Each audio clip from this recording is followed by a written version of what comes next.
Para penjahat menculik seorang wanita kaya. Saat itu, seorang pengemis kebetulan lewat. Untuk membungkamnya, bos penjahat menembaknya. Namun peluru justru memantul setelah mengenai si pengemis. Bos penjahat itu sangat terkejut, lalu terus menembaki pengemis, tapi tidak ada satupun peluru yang bisa melukainya. Ternyata pengemis itu memiliki kekuatan luar biasa. Namun para penjahat mengira dia pasti memakai rompi anti peluru. Mereka pun menyerangnya bersama-sama. Pengemis itu hanya sedikit mengayunkan pedang yang ada di tangannya, dan dalam sekejap berhasil mengalahkan seluruh kelompok penjahat itu.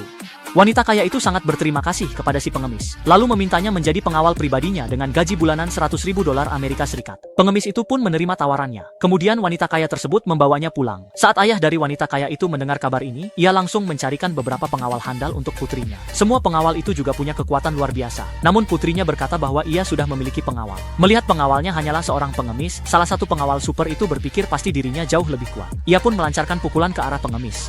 Namun pengemis itu tetap berdiri tenang di tempatnya. Pengawal super itu mengira si pengemis ketakutan hingga tak bisa bergerak. Ia lalu melancarkan pukulan kedua. Pengemis itu hanya menggerakkan tangannya, dan pengawal super itu langsung terhempas ke udara. Ayah wanita kaya itu sangat terkejut. Ia sadar bahwa pengemis itu sebenarnya adalah ahli tingkat tinggi. Akhirnya ia pun menerima si pengemis menjadi pengawal putrinya. Setelah itu, wanita kaya itu berniat untuk merubah penampilan si pengemis. Namun tak disangka ia bertemu dengan seorang pria kaya yang selama ini mengejarnya secara romantis. Wanita kaya itu menolak dengan tegas, mengatakan bahwa ia sudah punya pacar. Pria kaya itu sangat marah. Tidak percaya wanita kaya bisa jatuh cinta pada seorang pengemis. Ia pun pergi dengan amarah. Kemudian wanita kaya itu mengganti pakaian si pengemis dan membawanya potong rambut. Ternyata wajah pria itu cukup tampan. Saat itu juga pria itu menyadari ada orang yang membuntuti mereka. Ia segera mengalihkan perhatian wanita kaya agar pergi lebih dulu. Begitu melihat pria itu sendirian, sekelompok orang mengepungnya. Ternyata itu adalah pria kaya yang tadi, yang ingin menghukum si pengemis dengan kejam. Namun ia tidak tahu bahwa pengemis itu punya kekuatan super yang sangat hebat. Dengan satu tendangan, pria kaya itu langsung merasakan sakit luar biasa, hingga seketika ia tidak akan pernah bisa memiliki anak lagi.